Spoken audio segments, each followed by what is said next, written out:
I'm Debra Lee Baldwin. I'm at The Well in Summerland, California. It's an outdoor patio and garden design shop. Very high-end, very beautiful, with a lot of these rustic-looking pots. And what caught my eye are the wide, shallow pots planted with succulents in geometric arrangements. So this is a Willy Guhl planter, and we have them planted and standalone pots, and then they also come in variation of sizes and different styles. And something like this here would probably go for around $2,500, and then for the pot alone. And then with the succulents, you can get them already planted, and then that would kind of vary on the amount. Why $2,500? Well, mid-century cement pots by Swiss designer and artist, the late Willy Guhl, are collector's items.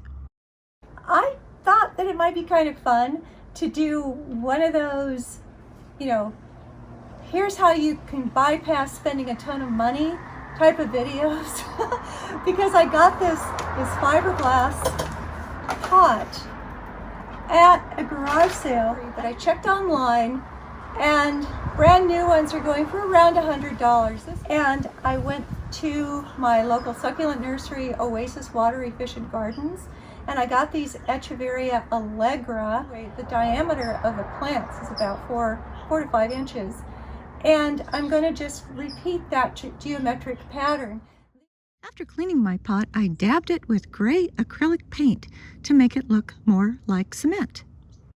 So the dimensions of this are 26 inches on the outside diameter by 21 or 21 and a half on the inside, and the height is just under a foot. Okay, so now we have our center point, and as we're planting, we're going to aim at keeping the top of the echeveria just above the rim of the pot.